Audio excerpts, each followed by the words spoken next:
করিমপুরে লাট খাওয়া নেতা জয়প্রকাশ মজুমদার ও আমার কাছে রাজনীতিতে নকরযোগ্য না। একটা লুঙ্গি পড়া লোকের লাট খেয়ে সে তৃণমূলের নেতাদের হাতে পায়ে ধরে সহকারী সভাপতি হয়ে বড় বড় লেকচার মারছে। কিন্তু আমি চ্যালেঞ্জ করছি, আমি বেঁচে থাকলে মমতা বন্দ্যোপাধ্যায় জুড়া ফুলের জিরো করব, জিরো করব, জিরো করব। কুণাল ঘোষ না ছিনাল ঘোষ? এই কুণাল ঘোষ আবার বলছে ক্ষমতা থাকলে ব্রিগেডে করে দেখাক। হ্যাঁ কুণাল ঘোষ, হ্যাঁ মমতা ব্যানার্জি, তোমাদেরকে আগামী জানুয়ারি মাসে আমি ব্রিগেড ময়দানে সভা করে দেখাবো। তোমাকে চ্যালেঞ্জ আমার, কোন শক্তি থাকলে মুর্শিদাবাদে আপনি খাতা খুলে দেখাবেন। মুর্শিদাবাদে 22টা সিটে আপনি খাতা খুলবেন। 2 বিজেপি আছে, বিজেপি হয়তো 2-1টা সিট বাড়িয়ে নিতে পারে। তাদের যা কৌশল, তাদের যা অর্থবল, তাদের যা কৌশল অবলম্বন করে চলছে।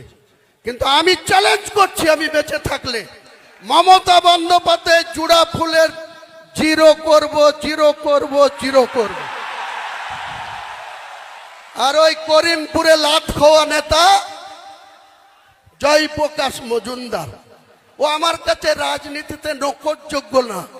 একটা লুঙ্গি পড়া লোকের লাট খেয়ে সে তৃণমূলের নেতাদের হাতে পায়ে ধরে সহকারী সভাপতি হয়ে বড় বড় লেকচার মারছে। আবার আরেকজন আছে, তার কথা তো বলতেই আমার ঘৃণা লাগে, কুণাল ঘোষ না ছিনাল ঘোষ? এই কুণাল ঘোষ আবার বলছে ক্ষমতা থাকলে ব্রিগেডে করে দেখাক। হ্যাঁ কুণাল ঘোষ, হ্যাঁ মমতা ব্যানার্জি, তোমাদেরকে আগামী জানুয়ারি মাসে আমি ব্রিগেড ময়দানে সভা করে দেখাবো।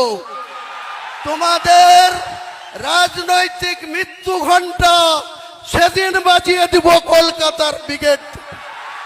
পারলে তোমরা ঠেকিয়ে নিও, পারলে হুমায়ুন কবিরকে রুখে দিবা। আমি তারিখ ঘোষণা করছি না, 31শে জানুয়ারির আগেই হবে। জানুয়ারি মাস পার হতে দেব না, কারণ আপনারা জানেন ব্রিগেড মাঠটা সেন্ট্রাল গভর্নমেন্টের আন্ডারে, তাদের এনওসি নিতে হবে। এনওসি তো অনেক কিছু আটকাবার চেষ্টা করবে, সে আমি নিশ্চয়ই চেষ্টা চরিত্র করে যদি আমি এনওসি পাই ব্রিগেডেই। আপনি একসময় মমতা ব্যানার্জিকে কি বলেছিলেন? চোরের রানী বলেছিলেন। সারদাতে যখন আপনি 3.5 বছর জেল খেটেছিলেন, তখন মমতা বন্দ্যোপাধ্যায়ের গ্রেপ্তার চেয়েছিলেন। কে চেয়েছিল? হুমায়ুন কবির চেয়েছিল না কোনো মুসলিম চেয়েছিল?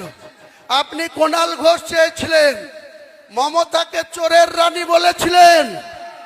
আমি বলিনি, হুমায়ুন কবির বলিনি, বাংলার কোন মুসলমান সম্প্রদায় মমতা বন্দ্যোপাধ্যায়কে চোর বলেনি, কিন্তু আপনারা বলেছিলেন। আর মমতা বন্দ্যোপাধ্যায় এত গুণবলিতে ভরা, যে যত বেশি গাল দেবে তার অত বেশি প্রমোশন হবে মমতা ব্যানার্জির কাছে।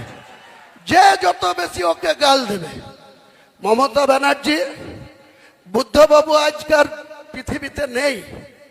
বুদ্ধবাবু আপনার মতো 11 বছর মুখ্যমন্ত্রী ছিল, আর জ্যোতিবাবুর মন্ত্রিসভায় দীর্ঘদিন পুলিশ মন্ত্রী, অন্যান্য সাংস্কৃতিক দপ্তরের মন্ত্রী ছিল।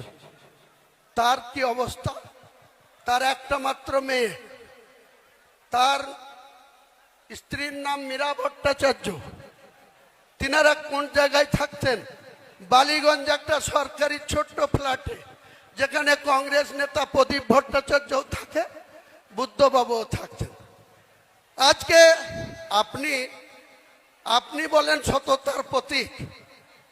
30B হরিশ চ্যাটার্জি স্ট্রিটে আপনার কতটা, আপনার বাবার নামে কতটা সম্পত্তি ছিল আপনি দেখাতে পারবেন?